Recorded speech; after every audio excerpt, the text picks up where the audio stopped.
Eh bien bonjour à tous, mesdames, messieurs. C'est la presse, la revue des grandes unes en fait ce matin.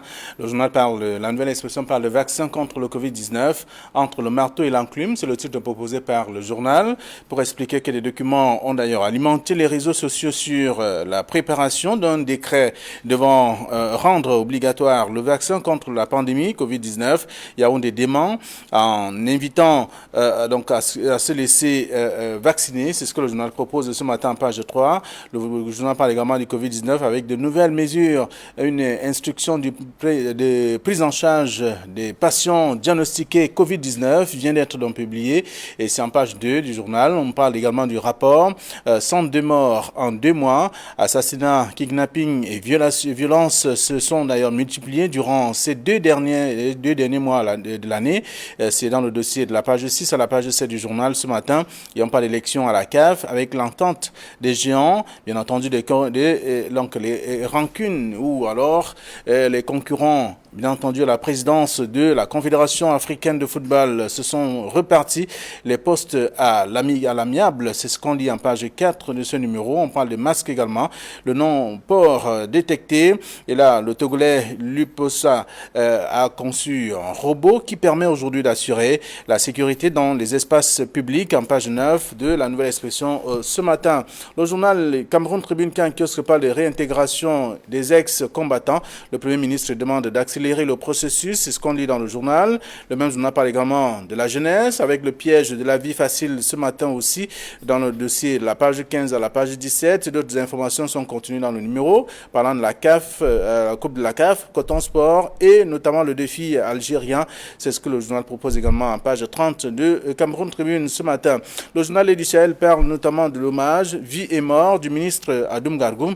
C'est dans le journal ce matin et on s'intéresse aussi à autre chose. On s'intéresse justement à l'extrême nord qui parle notamment des premiers réfugiés qui regagnent le Nigeria. C'est en page 8 du journal. Les du Sahel en kiosque ce matin également. Le journal à émergence parle des crises anglophones, tir croisé des parlementaires français et canadiens sur le Cameroun. C'est le journal qui le dit. En page 5, le journal parle également du commerce avec le déficit commercial du Cameroun qui demeure important. C'est ce que le journal propose aussi comme information dans le numéro de ce matin. Le journal Mutation parle d'affaires Sano. Paysage après la tempête, c'est le titre proposé par le journal. La suite est à lire en page 7. Le même journal parle également du coronavirus. Alerte aux variants sud-africains. C'est le journal qui le dit en page 9. Et puis, le journal Essentiel parle notamment de fraude, contrefaçon, faux et usage quotidien du faux. C'est à découvrir dans le dossier proposé par le tabloïd qui s'intéresse également au coronavirus. Vivement le vaccin au Cameroun, c'est le journal qui le dit. Aussi, le journal Diapason qui est en kiosque ce matin parle de constitution de 1996. Silence assourdissant sur l'article 66. Comme vous le savez, c'est un article qui parle notamment des biens et notamment et devoirs aussi. On parle donc des biens et avoirs. C'est à lire dans le dossier proposé par le journal ce matin, le journal Diapason. Le journal a également d'autres informations aussi concernant le coronavirus au Cameroun. Des informations à lire ce matin. Le soir hebdomadaire parle de retour volontaire des réfugiés de Minawao avec 425 réfugiés nigérians en retour donc pour leur territoire. C'est une opération menée par le ministre de l'administration territoriale Paul Atangandi qui a d'ailleurs salué cette initiative aussi et surtout le Nigeria qui a également accueilli avec joie tous ses frères et sœurs. C'est à découvrir dans le dossier proposé par le journal Le Soir hebdomadaire de ce matin. Le quotidien qui en kiosque parle également de bassin du Congo avec près de 7 milliards de francs CFA pour la conservation de la nature. Aussi d'autres informations ce matin dans le numéro que je vous invite à parcourir également. Voilà ce que la presse nous propose avec nos invités déjà sur ce plateau. Prince Aristide Ngekam, bonjour et bienvenue. Bonjour Flavien, bonjour aux très nombreux téléspectateurs d'Equinox Télévision. Merci. Bonjour à Vivien que je retrouve qui est parti de l'Ouest pour Douala. Voilà. Eh bien, donc je suis content d'être sur ce plateau ce matin. Comme tous les mercredis d'ailleurs. Comme tous les mercredis d'ailleurs. Je voudrais, à l'entrée de cette émission, saluer la mémoire d'un ministre qui est parti. Il fait déjà la une de quelques tabloïds ce matin. Il s'appelait Adoum Gargoum. Il était ministre délégué auprès du MIRES, chargé de la coopération islamique. Il a fait 27 ans à ce poste. Il y est arrivé depuis 1997. Il est resté jusqu'à son départ. Il est décédé, il s'est confirmé du Covid. Il a été testé positif, transporté à l'hôpital central.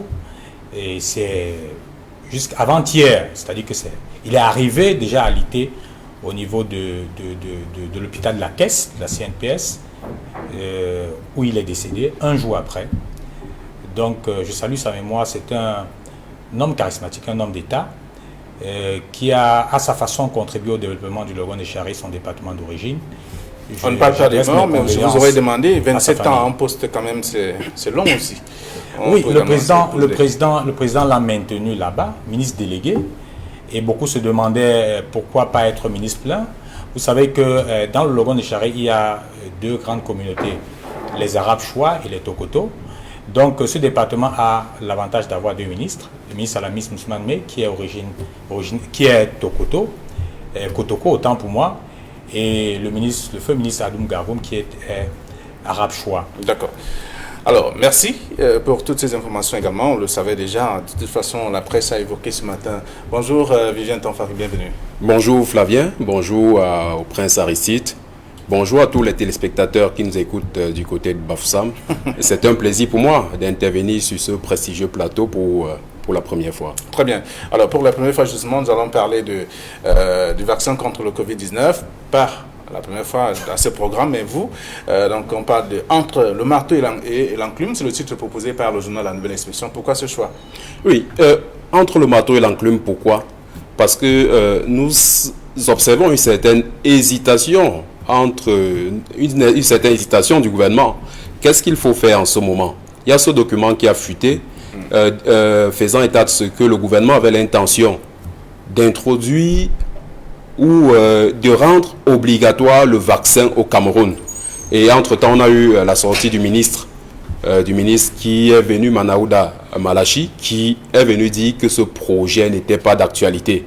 Or, nous avons tous vu le document qui était signé du secrétaire général de son ministère. Ça démontre qu'il y a une certaine hésitation. Le gouvernement, peut-être, qui a voulu observer l'opinion, comment l'opinion pouvait accueillir une telle mesure. Le journal parle de ballon d'essai. Oui, c'est un ballon d'essai. On a cette impression-là. Parce que le ministre fait d'abord, on laisse le secrétaire général du ministère lancer ce ballon. Et après, le ministre revient après pour voir comment l'opinion va accueillir. Et cette réaction de l'opinion amène le ministre à faire une deuxième sortie pour dire que c'est un fake.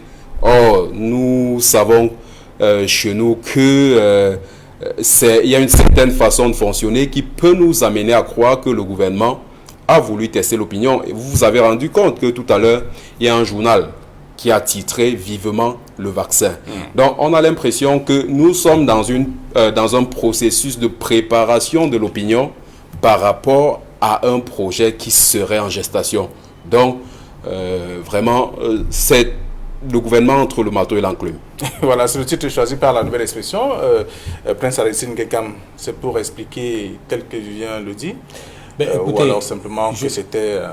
Je pense que fake ou pas fake, la personne qui est habilitée a dit que le document en question est un fake, c'est le ministère. C'est-à-dire que d'où part qui peut être responsable de ce document en réalité. Bon, maintenant, si le ministre Manaouda sort pour dire que le document en réalité est un fake, mais dans la constitution des projets, c'est exactement comme ça que ça se passe. Donc c'est une surprise de savoir que le ministre sort pour dire que c'est un fake. Donc, qui prépare généralement les projets? C'est le secrétaire général, c'est qui convoque les différents directions techniques, les inspecteurs généraux, les conseillers techniques et les directions concernées, parce que vous saviez très bien qu'il y a une direction de la vaccination au niveau du ministère de la Santé, et qui prépare qui peut préparer un projet, en vue de le soumettre peut-être à l'Assemblée nationale pour rendre obligatoire les vaccins. Mais je pourrais vous dire que dans aucun pays au monde, le vaccin n'est proprement dit obligatoire. Mais vous savez que les parents, ou alors pour des enfants, pour ceux qui ont des enfants, vous savez normalement qu'il faut, à un certain âge, il y a des vaccins qu'on doit administrer aux enfants. Mais on ne va jamais arrêter les parents à la maison pour leur demander de venir vacciner vos enfants. Vous-même, à votre âme et conscience, vous saviez que vous deviez vacciner autant. Alors, est-ce que la réunion s'est tenue ou elle ne s'est pas tenue et quel était l'objet de la réunion? Parce qu'il y a... La réunion ne s'est pas... Selon le document, c'était une sorte de convocation des fonctionnaires de ce ministère pour s'asseoir afin de réfléchir à ce qu'il faille proposer au gouvernement. Mais maintenant, si on veut aller plus loin, dans aucun pays actuellement, parlant du Covid, on a dit vaccin, on n'a pas dit vaccin contre le Covid. On a dit vaccin dans le document, si on s'en tient, si on veut faire un peu de la sorcellerie, parce que ce que nous faisons là, c'est un peu de la sorcellerie. Parce que le ministre est sorti pour dire que non, le document n'est pas attribué au ministère de la Santé, mais pour information, actuellement, c'est la Suisse qui a commencé le vaccin. Je pense que c'était depuis décembre 2020, mais le vaccin en question n'est pas obligatoire.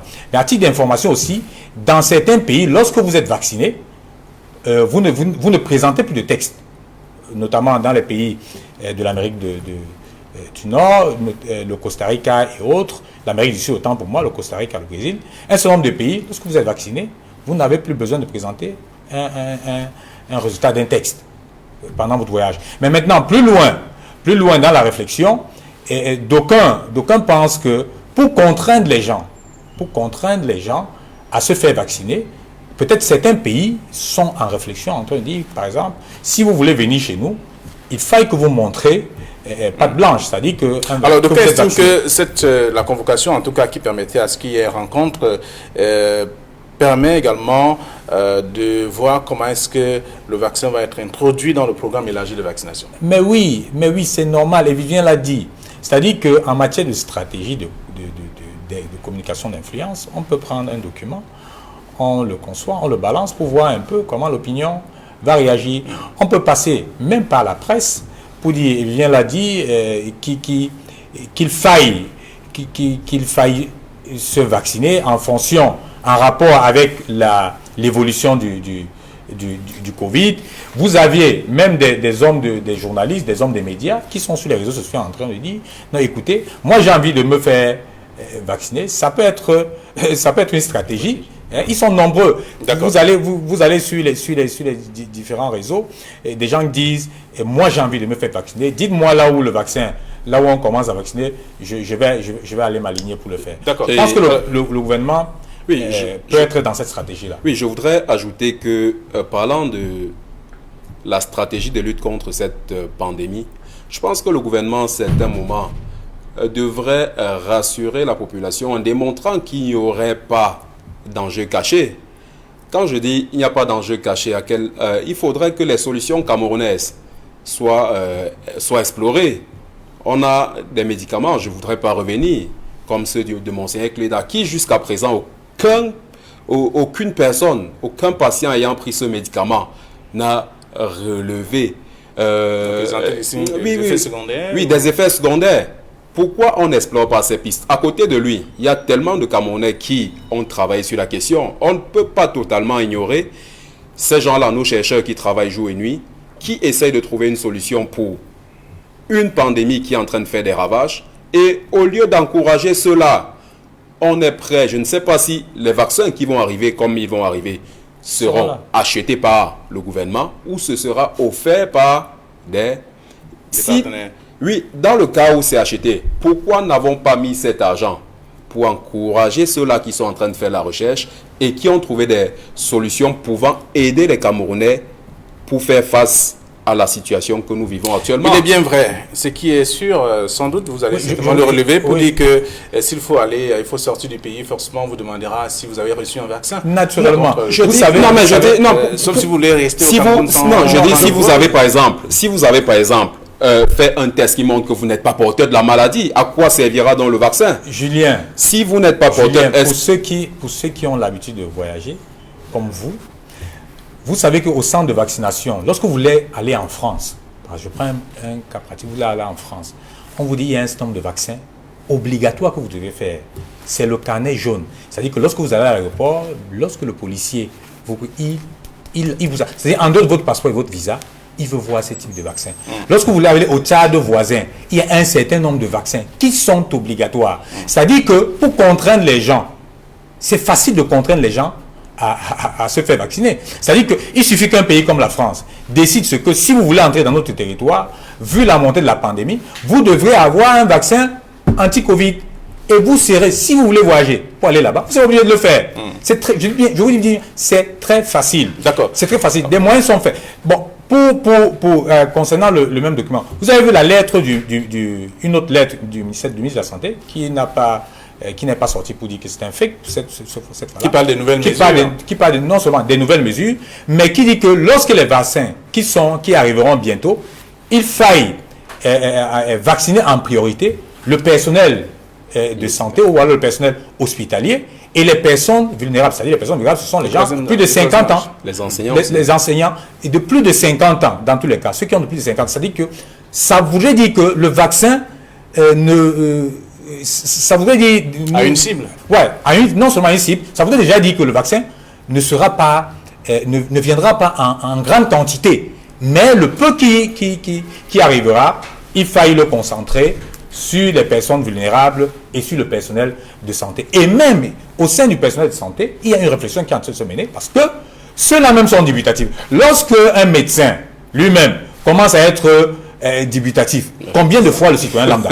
Donc, pour rassurer l'opinion, il faille faire une bonne campagne d'explication et faire des modèles. C'est-à-dire, j'ai vu dans d'autres pays où les présidents se mettent, bon, on n'est pas sûr si c'est le même vaccin qui est inoculé, si c'est le vaccin propre qui est inoculé, mais c'est toute une campagne qui est menée pour rassurer l'opinion. Et je voudrais dire encore et nous le disons tout le temps, et Vivien l'a dit tout à l'heure, c'est que nous avons avec la maladie qui va grandissant au sein de nos populations, il faille que le ministère de la Santé, même pas le ministère de la Santé, le gouvernement puisse rappeler nos tradis praticiens et d'autres médecines naturelles pour qu'on puisse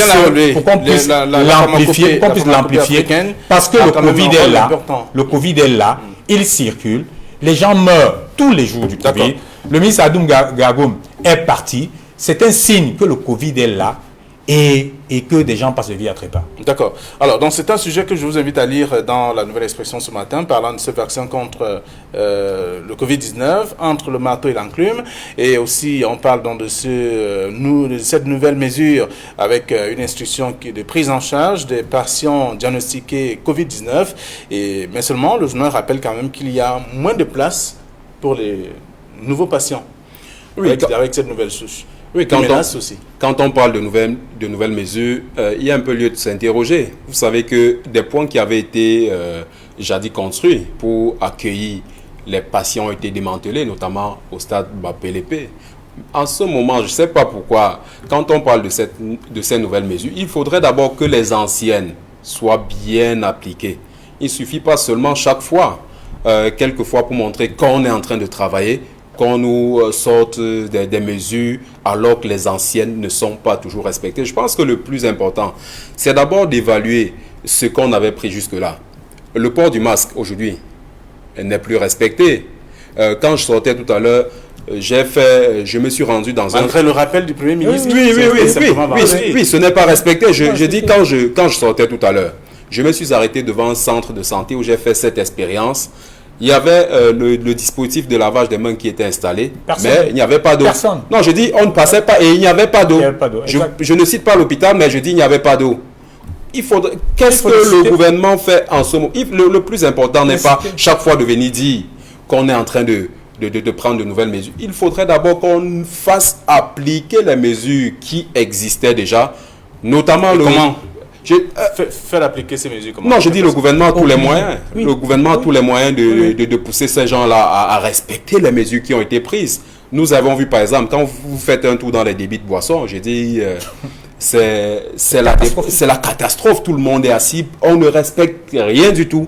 Et puis, on se plaint et après on se plaint chaque fois qu'il y a des nouveaux cas et on vient chaque fois, lorsqu'on veut exister, annoncer de nouvelles mesures. Sorti, Flavien. Je voudrais dire ce que Vivien dit est important. Et je voudrais dire une chose. Vous savez, lorsque le Covid a commencé et que les gens mouraient pratiquement tous les jours, des mesures étaient strictes. C'est-à-dire que je connais des magasins, des grandes surfaces où vous ne pouviez pas entrer si vous n'avez pas de masque ou vous n'avez pas lavé les mains. C'était automatique. C'est-à-dire que l'agent de sécurité vous dit, allez laver les mains. Si vous ne lavez pas les mains, ou bien vous n'avez pas de masque, vous rentrez chez vous. C'était obligatoire. Et il vient de dire une chose. Je suis allé dans le centre qui est pratiquement à côté de nous, de dépistage. Mais il n'y a pas un gardien à la porte pour rappeler les gens. C'est-à-dire vous venez vous faire dépister. Mais pour rappeler les gens que mettez votre masque. Ça doit commencer par là. C'est-à-dire on doit obliger des gens. Parce que ceux qui sont malades ne doivent pas contaminer les autres. Ça, je suis totalement contre. C'est-à-dire qu'il faut accès. Il y a des agences de voyage où j'ai vu vous voyager, on ne vous oblige pas à mettre le masque. Les gens sont dans le bus comme ça. Les bus ne sont pas désinfectés. Disons, les bus ne sont pas désinfectés. En dehors des désinfectés, les gens ne lavent pas les mains. Pourtant, il y a d'autres agents de voyage qui obligent les passagers à mettre des masques. Si vous n'avez pas de masque, vous n'entrez pas dans le bus. Je voudrais dire qu'il faut axer encore sur la sensibilisation. Moi, je voudrais féliciter ici, en passant, j'ai vu le sous-préfet je pense le sous-préfet de Yaoundé 2, Mamadi, qui était en plein Mokolo, au marché Mokolo, en train de sensibiliser les mamans. Il faut donner des moyens à ces autorités administratives pour qu'ils puissent sensibiliser les gens. Il ne faudrait pas que le ministre Mandaouda seul se mette à tweeter ou alors faire des conférences de presse. Il faut déployer les moyens auprès des autorités administratives pour qu'on puisse accentuer la sensibilisation. Les gens ne suivent plus les... Il y a une question de conscience également. Oui, en dehors de... devrait savoir qu'il y a des mesures exactement. À respecter. Mais il faut les obliger, puisqu'ils ne les respectent pas. Faites un tour dans la rue. Vous protégez votre exactement. voisin. Faites un tour dans la rue. Vous remarquerez que les gens ne mettent pas de masques. Lorsque vous demandez à quelqu'un où est votre masque, ils en rient. Ils en rient. Ça veut dire que c'est dans la poche. C'est dans la poche. Ça veut dire je pense qu'il faut contraindre. Vu la résurgence du Covid, il faut contraindre les gens à respecter ces mesures. Sinon, nous ne sommes pas sortis de l'auberge. Très bien. Alors, ce sont des sujets que vous aurez à lire dans la presse ce matin. De nouvelles mesures aussi, en page 2, et avec à côté, donc entre le marteau et l'enclume, parlant du vaccin Covid-19. Il y a le journal Diapason ce matin qui parle de Constitution de 1996, revue, corrigée, et également avec le silence assourdissant sur l'article 66, dans la déclaration des biens et autres. Je dis c'est un débat qui revient chaque fois, et je crois à quelques jours des retrouvailles entre les parlementaires, il est important. Il est important que qu'on fasse ressurgir cette question qui se pose depuis des années. Parce qu'au Cameroun, on s'est rendu compte que il y a cette façon, un enrichissement inexpliqué des fonctionnaires. Nous connaissons tous des fonctionnaires qui sont fonctionnaires, mais qui sont chefs d'entreprise. Et tout le monde le sait. On sait qu'ils sont fonctionnaires. Mais on le sait. Je suis persuadé que vous en connaissez aussi. Je dis qu'ils sont fonctionnaires, mais qui sont patrons d'entreprise, s'enrichissent. On ne sait pas si l'argent... Si leurs parents avaient beaucoup d'argent. Si leurs parents avaient beaucoup d'argent. Et généralement, il y en a qui partent de leurs services. Je dis les services publics où ils sont, prennent du matériel pour injecter dans leurs entreprises. Ça, c'est connu aussi. Et on en connaît. Je dis, il faudrait qu'à un certain moment, avant que quelqu'un intègre. Alors, accède à un certain niveau de responsabilité, qu'on sache ce qu'il a. Qu'il déclare bien, la Constitution le prévoit bien sûr. On sache ce qu'il a. Au moment de le démettre de sa fonction, qu'on sache exactement ce qu'il a eu. Et si on se rend compte qu'entre-temps, il atteint un certain niveau d'enrichissement, qu'on fasse une enquête pour comprendre comment il en est arrivé à ce niveau d'enrichissement. C'est tout à fait prévu par la loi. Et à la veille de la session parlementaire, il est important que cette question-là soit soulevée. Malheureusement, comme on dit, la majorité obèse de l'autre parti du parti au pouvoir, fera que cette question soit complètement ignorée, alors que c'est une question importante pour la construction d'une nation. Si je vous demandais si vous connaissez une seule personne qui a déclaré ses biens après la nomination, vous connaissez quand même quelqu'un? Oui, il y a eu des hommes politiques, pas forcément des fonctionnaires. Et c'est ce que je viens de dire. Ce débat, ce n'est pas un grand débat. C'est un débat qui est simple. C'est-à-dire qu'il faut simplement appliquer l'article 66. C'est-à-dire que lorsque vous accédez à une fonction comme directeur général ou bien une fonction donnée, vous déclarez vos biens, vous dites voici ce que j'ai. Lorsqu'on vous demande... Vous avez plein d'amis directeurs, généraux également. Oui. Vous connaissez un parmi eux qui a déclaré ses biens après la nomination? Publiquement, non. Publiquement, non. Donc, il faille. Je pense que ce sont nos institutions qui doivent les contraindre à simplement appliquer cet article. Vous avez, Vivien l'a dit, vous avez des fonctionnaires. C'est-à-dire que quelqu'un qui est officiellement, touche 250 000. Vous voyez, même si vous prenez du crédit, vous voyez, il a des investissements de 300, 400, 500 millions de francs. Je dis 400, 500 millions de francs. Ils sont nombreux là. Ils sont nombreux. Vous allez, ils font seulement un tour du côté de Denver, où il y a un quartier qui s'appelle Denver, à Bonamoussadi, Bakepe. Il y a des cités où on vous dit c'est pour les douaniers, c'est pour les inspecteurs des impôts, c'est pour ci ou c'est pour ça. Vous avez je vous dis, des fonctionnaires qui ont même 100 000 francs, mais qui ont des immeubles. Et ils ont fait des économies. Économie comment? Ça dit que, je dis économie comment? Avec le coût de vie du Cameroun. Est-ce que vous savez qu'un fonctionnaire normal, c'est-à-dire que vous avez 300 000 francs CFA, je dis que ça c'est le top. Si vous avez 350 francs, pour construire une maison, même si vous faites des énormes économies, il vous faut au moins 20 ans. Il vous faut au moins 20 ans. Et c'est la raison pour laquelle des institutions comme le Crédit Foncier sont là. C'est-à-dire que vous faites un prêt, vous êtes capable de faire un prêt de 10 millions de francs et on coupe sur votre salaire pour que vous puissiez vous construire. Mais ça ne vous donne pas, ça ne peut pas vous permettre de construire tout un immeuble de R plus 4 ou R plus 5. Mais il y a des fonctionnaires qui s'en vantent, vous les trouvez, vous dites j'ai 5, 6, 7 voitures, vous vous demandez comment ils ont fait. Donc il faut simplement l'appliquer et nous avons toutes les institutions qui sont là. Toutes les institutions qui sont là, il faille seulement qu'ils puissent faire leur Alors, la façon qui révèle le sujet ce matin, parlant de Constitution 1996, avec ce silence assourdissant sur l'article 66, vous aurez l'occasion de lire l'article en question. Il y a le journal Le Soir hebdomadaire qui revient sur le retour volontaire des réfugiés des Minaraos. Donc, on voit bien qu'il y a 425 réfugiés nigérians en route pour leur territoire, bien accueillis d'ailleurs par les autorités de ces pays. Oui, ben il faut tirer un coup de chapeau cette fois-là au Cameroun, au gouvernement du Cameroun qui a accueilli ces réfugiés qui sont partis du Nigeria à la suite des incursions de Boko Haram et autres attaques. C'est le ministre de l'administration territoriale qui pilote. Exactement, qui ont été obligés de se réfugier au Cameroun et notre pays les a accueillis, traités et soignés. Et pour la symbolique, le MINAT, le ministre de l'administration territoriale, Paul Atanga-Diaye, a fait le déplacement pour aller les accompagner, pour dire le Cameroun, c'est une terre d'accueil. Nous ne chassons personne chez nous. Lorsque des gens ont des problèmes qui sont contraints de venir chez nous, les accueillons. Nous essayons tant bien que mal de les encadrer. Et lorsqu'il y a du calme de l'autre côté, nous les accompagnons. Donc je pense que c'est ce message. Mais je voudrais dire aussi au MINAT qu'il n'y a pas que les réfugiés de Minao. Il y a d'autres, nos compatriotes même, qui souffrent dans notre pays, qui ont des problèmes d'abri, notamment les déplacés de la crise anglophone. Nous voyons le déploiement du gouvernement en train de donner des savons et autres choses. Ça ne suffit pas. Je pense que le MINAT, parce que ça relève de son ressort, doit mettre un accent particulier là aussi dessus. Au moins c'est fait, de toute façon. Oui, je crois que le gouvernement, le ministre de l'administration territoriale a bien fait, mais je pense qu'il peut aller au-delà. Vous savez que le gouvernement a d'abord l'obligation de protéger ses citoyens. Ses citoyens d'abord, hein. Nos frères des pays voisins, ce sont nos frères, on les aime également, mais la priorité de nos moyens doivent être investis prioritairement pour le mieux-être de nos citoyens.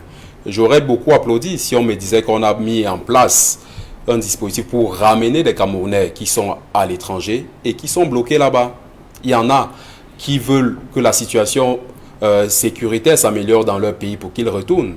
C'est là où j'attends véritablement le ministre de l'administration territoriale. Ce qu'il a fait, c'est bien, mais je pense qu'il faudrait qu'il se penche également sur cette question des Camerounais qui sont bloqués à l'étranger parce qu'il n'y a pas la sécurité au Cameroun.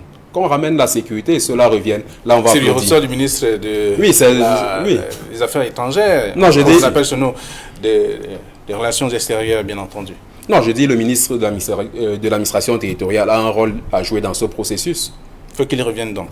De toute façon, c'est le journal qui propose le sujet ce matin. On parle notamment de ces réfugiés nigérians qui ont retrouvé leur terre il y a quelques heures seulement. C'était avant-hier, hier aussi. Ça, c'était en vague.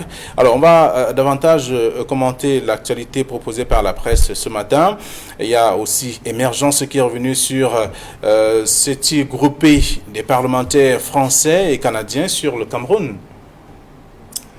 Oui, vous savez que le Cameroun depuis quelque temps, est devenu l'attraction de beaucoup de pays, tout simplement parce que la situation que nous vivons chez nous est assez préoccupante. Que cela vienne de temps en temps donner un point de vue. Certains peuvent qualifier cela d'ingérence, mais je pense que c'est tout à fait normal que de temps en temps, vous sachiez qu'il y a des gens qui suivent ce qui se passe chez vous et qui sont prêts à vous apporter leur soutien au cas où. Je dis, le Cameroun, il y a la situation socio-politique qui est restée tendue depuis la dernière élection présidentielle et même les dernières élections régionales. Il y a cette crise qui persiste dans les régions anglophones du pays. Il y a la situation qui ne s'est pas complètement rétablie dans l'extrême nord.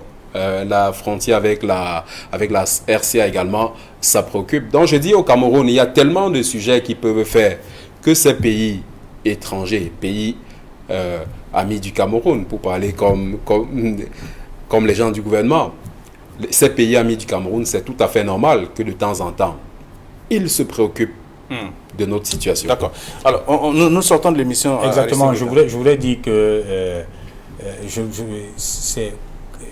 quand vous avez des amis, c'est-à-dire que vous avez des pays, on a l'habitude de dire des pays amis qui ont un droit de regard, c'est-à-dire que on parle ici de la crise anglophone, c'est-à-dire qui estiment que le Cameroun ne gère pas bien la crise anglophone. C'est ce qu'il faut dire totalement. Et vous vous souvenez qu'il y a eu une affaire qui a fait des conseils qui a fait les choux gras de la presse, notamment les parlementaires, un certain nombre de parlementaires camerounais qui ont envoyé une réponse aux parlementaires américains pour dire que vous n'avez pas de leçons à nous donner parce que vous gardez des belligérants ou alors des terroristes qui donnent des donneurs d'ordre.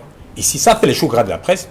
Et des gens ont estimé que ceux-là n'avaient pas le droit, que les parlementaires camerounais n'avaient pas le droit de servir cette lettre aux parlementaires américains. Moi, je suis un peu surpris. Autant on applaudit quand ce sont d'autres qui nous donnent des leçons. D'accord. Mais on refuse que Merci. Nos les parlementaires camerounais puissent envoyer aussi un signal. Non, je crois que là-bas, c'est un faux débat. Là-bas, la question,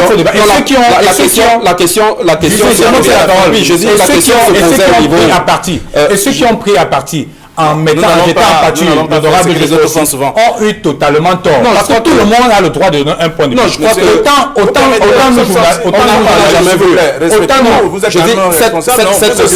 cette préoccupation pouvait être comprise tout simplement parce qu'on n'a pas vu ces parlementaires camerounais être autant actifs. L'Assemblée nationale, c'est demain. Merci. J'ai vu le SDF soulever ce problème. C'est la fin de cette édition à l'Assemblée nationale. Je dis qu'il faut déjà l'encourager. L'Assemblée, c'est demain. Ça va être 9h20 sur Equinox. Bonne journée à tous.